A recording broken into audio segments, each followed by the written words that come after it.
हमारे बीच में हैं। आप उत्तर प्रदेश से आते हैं और भारतीय जनता पार्टी की नीति हमारे माननीय प्रधानमंत्री जी नरेंद्र मोदी जी के नेतृत्व से प्रभावित होकर भारतीय जनता पार्टी के परिवार में शामिल हो रहे हैं। हम आपका स्वागत करते हैं। जतिन प्रसाद जी, जैसा कि आप सब लोग जानते हैं, उत्तर प्रदेश के बड़े कद्दावर नेता हैं। आप पूर्व में केंद्रीय मंत्री रहे हैं। कांग्रेस संगठन में कई विभिन्न पदों में आपने कार्य किया है। आपके पिताजी स्वर्गीय जितेंद्र प्रसाद जी उत्तर प्रदेश के बहुत बड़े नेता रहे हैं। हम आपका स्वागत करते हैं भारतीय जनता पार्टी में। और मैं आदरणीय पीयूष गोयल जी जो आज हमारे मध्य हैं, उनसे मैं आग्रह करता हूं कि वह श्री जतिन प्रसाद जी को पार्टी की सदस्यता दिलाएं और पार्टी की सदस्यता की पर्ची उनको सौंपे।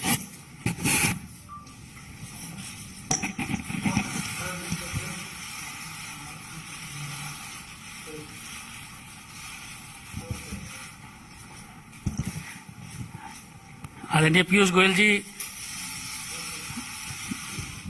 बुके देके आपका स्वागत करें।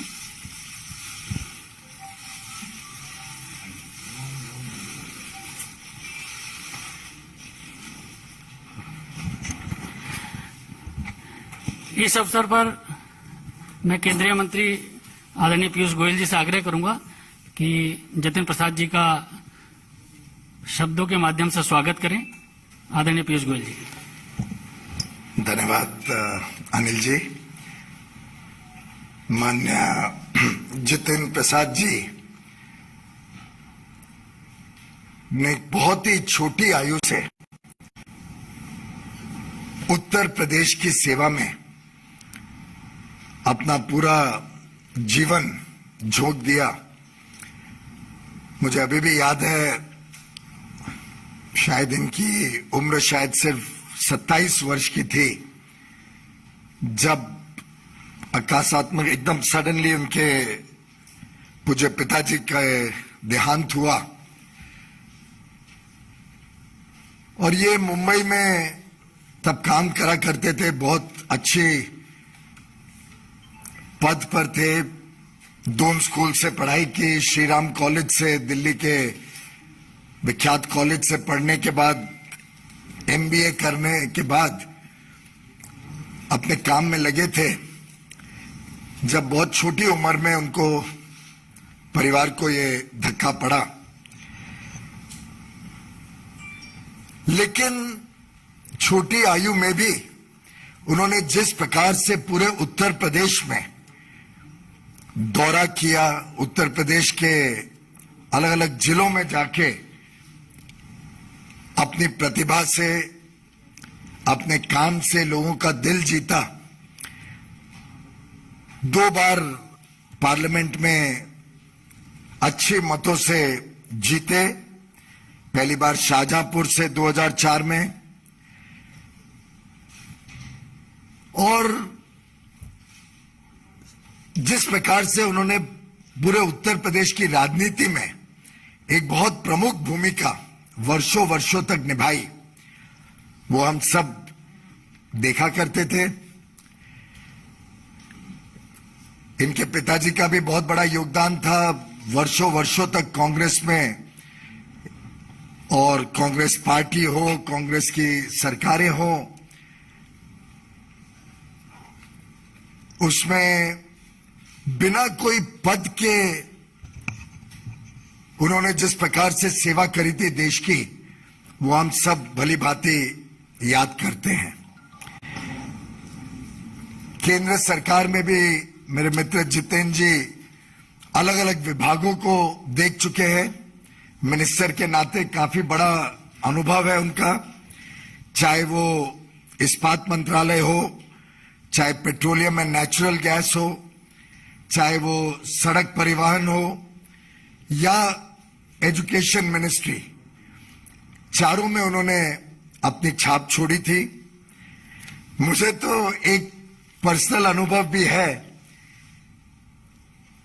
मैं याद करता हूं कि जब ये पहले कांग्रेस की सरकार थी तब इन्होंने बहुत प्रयत्न करके उत्तर प्रदेश में अपने क्षेत्र में एक मीटर गेज से ब्रॉड गेज लाइन कन्वर्जन स्वीकृत तो करा पाई, लेकिन उसको गति नहीं दिलवा पाए थे कि वो जल्द से जल्द खत्म हो, जल्द से जल्द वो पूरा हो काम।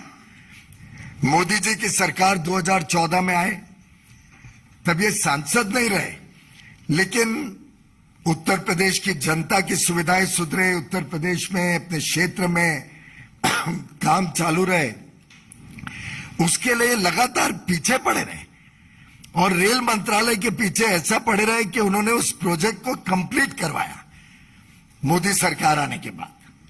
तो एक प्रकार से ऐसे युवा नेता, जमीन से जुड़े हुए नेता, लोकप्रिय नेता और जिनकी प्राथमिकता समाज सेवा रही हो, जिनको देश के प्रति प्रेम हो, ऐसे एक बहुत ही कद्दावर नेता जैसे अनिल जी ने कहा, उत्तर प्रदेश की राजनीति में जिनका बहुत बड़ी भूमिका आगे मैं देख पा रहा हूं, ऐसे श्री जितेंद्र प्रसाद जी हम सबको आज हमारी पार्टी के साथ प्रधानमंत्री नरेंद्र मोदी जी के नेतृत्व के साथ श्री जेपी नड्डा जी की अध्यक्षता में भारतीय जनता पार्टी में जुड़ रहे हैं। मैं इनका तहे दिल से स्वागत करता हूं और मुझे विश्वास है कि इनके आगमन से पार्टी को भी बल मिलेगा और जितेंद्र प्रसाद जी को देश सेवा, समाज सेवा के लिए एक अच्छा मौका मिलेगा।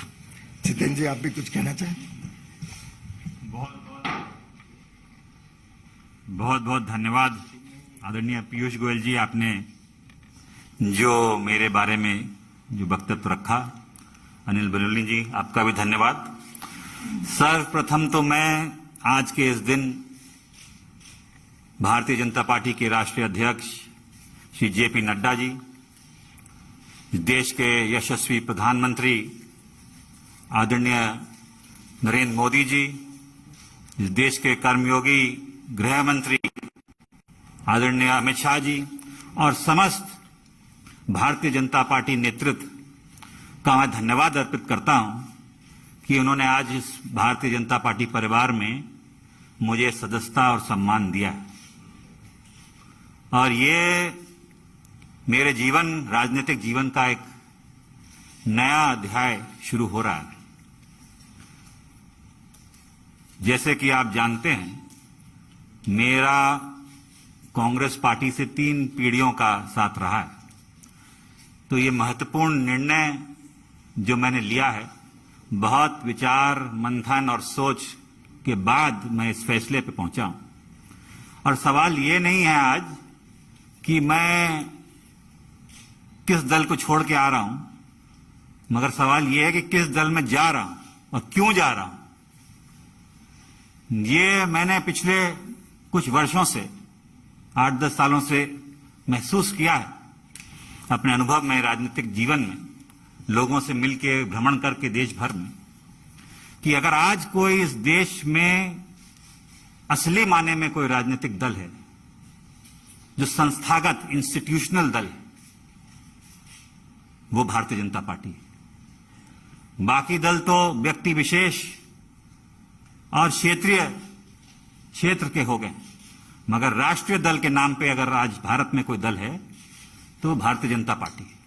और जिस चुनौतियां और परिस्थितियों से हमारा देश और विदेश में भी, हमारी सीमाओं पे भी जो चुनौतियों का सामना कर रहा है, उसके लिए अगर आज इस देश हित में कोई दल और कोई नेता सबसे उपयुक्त और मजबूती के साथ खड़ा है देश हित में, तो भारतीय जनता पार्टी और प्रधानमंत्री नरेंद्र मोदी जी। ये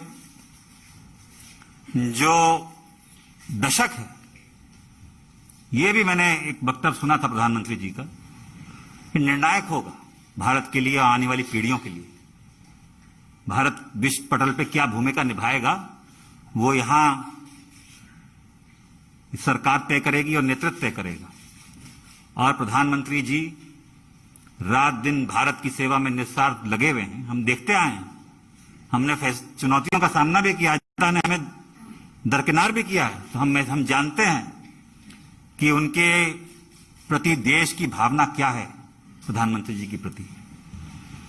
और वो जो नए भारत का निर्माण कर रहे हैं, उसमें मुझे भी एक सदस्यता जो आज मैंने ग्रहण की है भारतीय जनता पार्टी की, एक योगदान छोटा सा करने का भारत के प्रति, भारत की जनता की आने वाली पीढ़ियों के प्रति करने का अवसर मिलेगा। ये मैंने विचार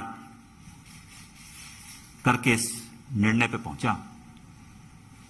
कल्याणकारी योजनाएं तो प्रधानमंत्री जी ने की हैं, जो गांव-गांव हम देखते हैं, चाहे विद्युतीकरण हो, शौचालय हो, गैस योजना हो, तमाम उन गरीबों का ध्यान रखा है और उन लोगों का ध्यान रखा है जो असली में जरूरतमंद है। और दूसरा कारण यह भी है कि जिस दल में मैं था, मुझे ये महसूस होने लगा कि हम लोग राजनीति में हैं और राजनीतिक माध्यम है, दल भी माध्यम है। अगर आप अपने लोगों के हितों की रक्षा नहीं कर सकते, उनके लिए काम नहीं आ सकते, तो आपका राजनीति और दल से में रहने में क्या औचित्य है? तो यही मेरे मन में, और चाहे वो देश हित हो, चाहे वो प्रदेश हो, चाहे वो जिला हो, अगर आप अपने लोगों के उपयोग नहीं आ सकते, उनके सहायता के लिए आप मौजूद नहीं हो सकते और आपके इस लायक नहीं हैं कि आप अपनी जनता के हितों की रक्षा कर पाएं, तो वो मुझे महसूस होने लगा कि वो कांग्रेस पार्टी में नहीं कर पा रहा। भारतीय जनता पार्टी वो माध्यम बनेगा, वो सशक्त संगठन, देशव्यापी इतना संगठन, इतना मजबूत नेतृत्व जो आज देश को जरूरत है। मैं इस वक्त ज्यादा बोलना नहीं चाहता, मेरा काम बोलेगा। मैं धन्यवाद देना चाहता हूं सभी मेरे उन कांग्रेसजनों का जिनका मुझे आशीर्वाद मिला और साथियों का इतने वर्ष तक। मगर अब मैं समर्पित एक, गोयल जी आप सब जानते हैं, आपका धन्यवाद दूंगा। एक कार्यकर्ता के रूप में भारतीय जनता पार्टी के मैं कार्य करूंगा और वही उद्देश्य, सबका विकास और सबका साथ, जो उद्देश्य है एक भारत और श्रेष्ठ भारत का, वो लेके एक कार्यकर्ता के रूप में मैं काम करूंगा। बहुत बहुत धन्यवाद आप सभी लोग। धन्यवाद धन्यवाद जी। एक मिनट, अभी आप इसके बाद माननीय राष्ट्रीय अध्यक्ष जी से भी मुलाकात करेंगे, और क्योंकि कोविड गाइडलाइंस है, सब लोग पालन कीजिए। ये टिक टैक थोड़ी देर बाद में एक एक करके सबको देंगे, कृपया अनुशासन बनाए रखें।